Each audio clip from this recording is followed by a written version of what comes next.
The question is, to what extent will a cow be, or an animal be considered non-kosher because it's considered not glatt enough? So let's take a look inside as we get moving on these wonderful teachings of the Rambam. Sorry there, just going to scroll up. Okay. Kal behema. The following principles apply with any animal. Whenever a situation arises that creates a doubt that an animal or fowl should be deemed treif because of one of the above conditions. In other words, what does treif mean? Anybody remember what is the literal translation?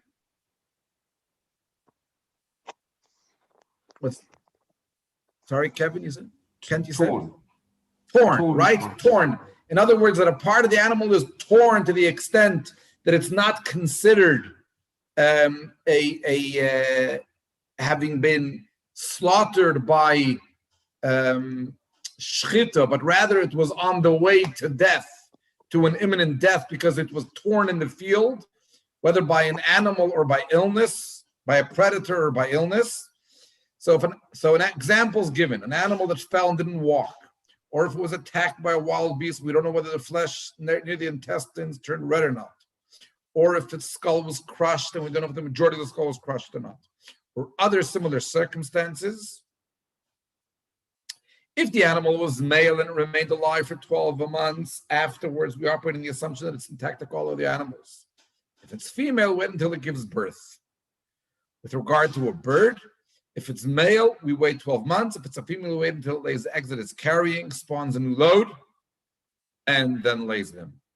But during this course of time in Halacha Beis, we say, in other words, up until those 12 months, if it underwent one of those traumatic experiences that deem its lifelong viability questionable, it is forbidden to sell an animal concerning which doubt has arisen whether it's a treif, even to a Gentile, lest he sell it to a Jew.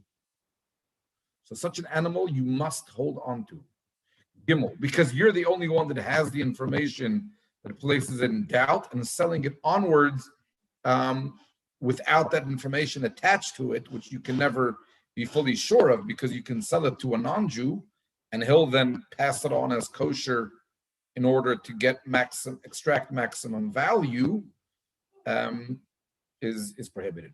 Gimel, we operate under the assumption that all domesticated animals, wild beasts or fowl, are healthy, and we do not suspect they possess conditions that would render them treif. Therefore, when they are slaughtered in the proper manner, they do not require an examination to see whether they possess a condition that would rather render them treif. Instead, we operate under the presumption that they are permitted unless a situation arises that arouses suspicion. Afterwards, we inspect it with regard to that condition alone. And this is where black comes in. What is implied? For example, if the wing of a fowl is displaced, we check the lung to see if it was perforated. If an animal, okay, and that's something that we touched on yesterday in terms of checking the lungs, right? And the perforations, the sirchis on the lungs would make it non-glatt, non-smooth.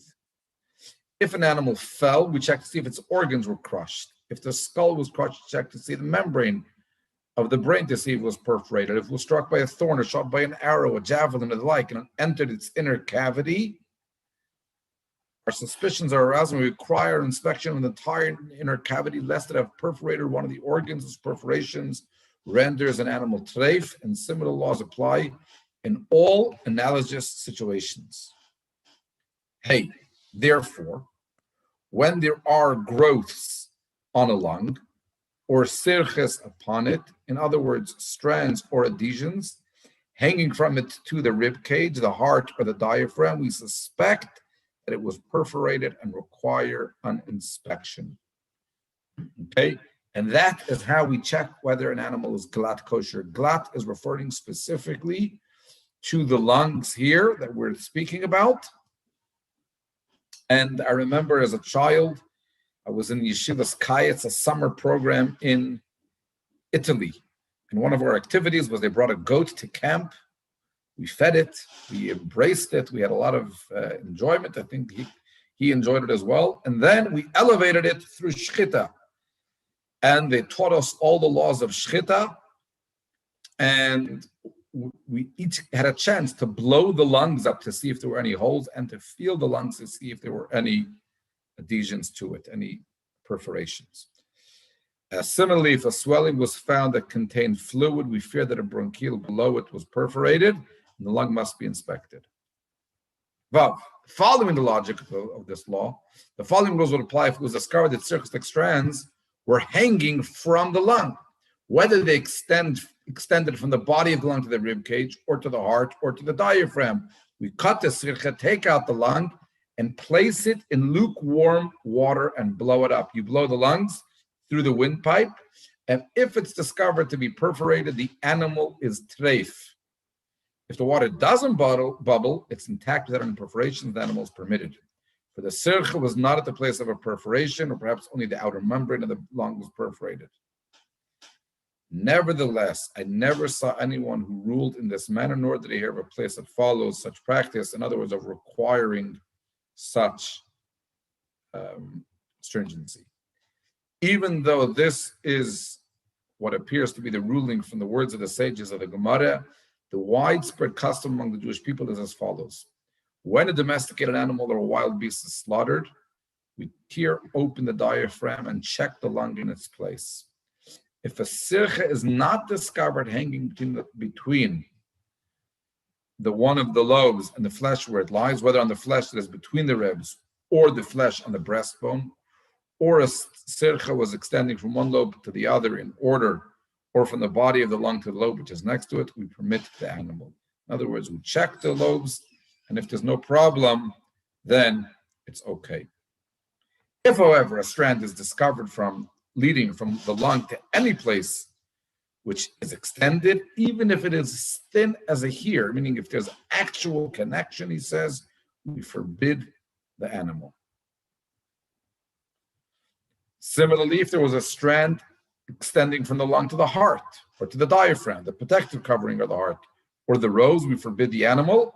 And this applies whether the strand came from the body of the lung, or whether it came from a lobe, and applies regardless of its size, even if it was a hair's breadth.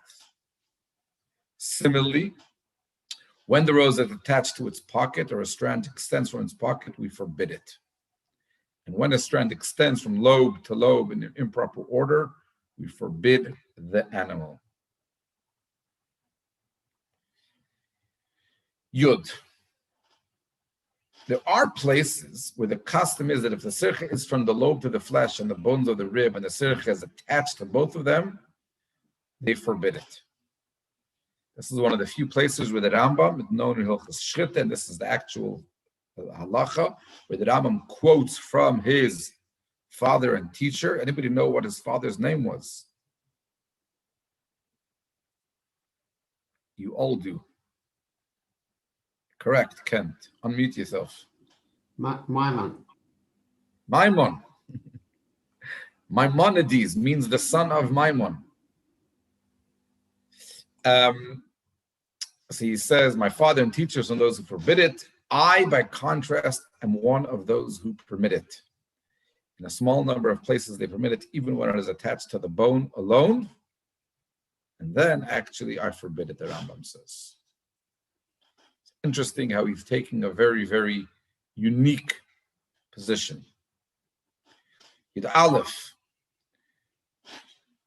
Yesh mekaymeis shenayagin. There are places where a lung is always blown up to see whether or not it's perforated, as I mentioned earlier.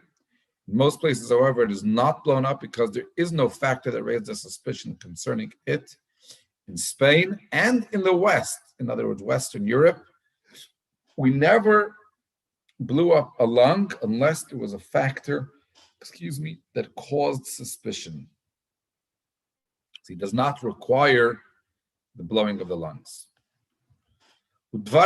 All of these factors are not dictated by law, but rather as a result of customs we explained, and I never heard of anyone who had a fowl's lung inspected, unless a factor that raised suspicions arose. I should point out that glatt kosher is a very, very wide term used today. In fact, I don't think you will find a kosher meat production anywhere in the world that won't bill itself as glatt kosher. And the reason is because, as you see from the Rambam here, there is so much variety of opinions as to what exactly is required in order for it to be kosher. So everyone is glatt, everyone is mahadrin, everyone uses whatever name they want, but in fact, there are many different levels of stringency one could go in ensuring that an animal is treif.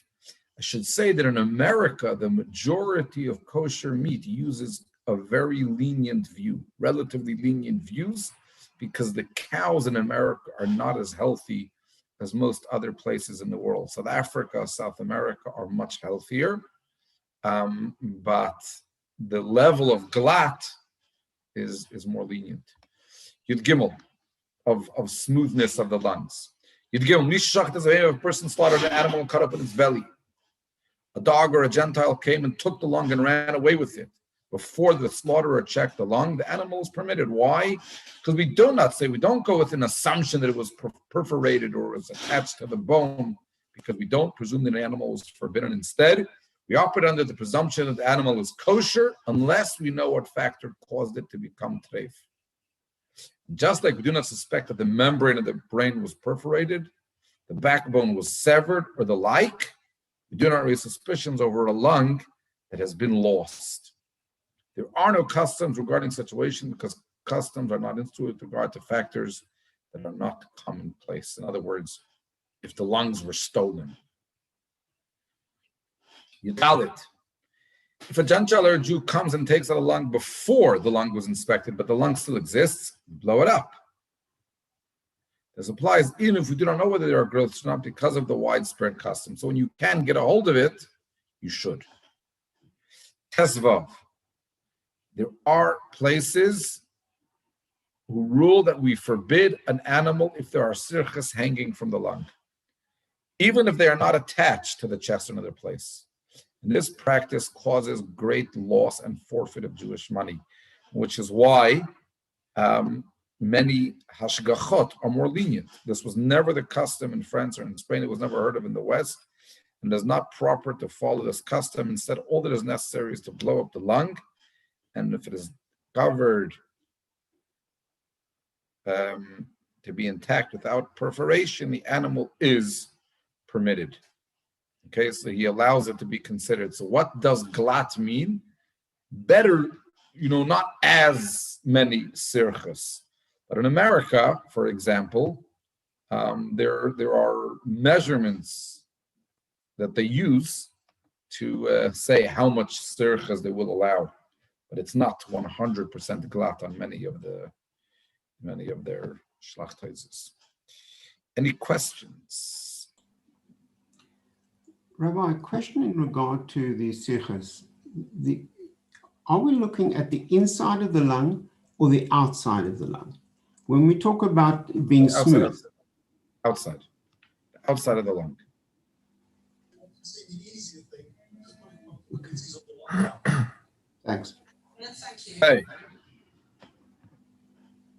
Rabbi, are the animals specially slaughtered for more strict Mahindra and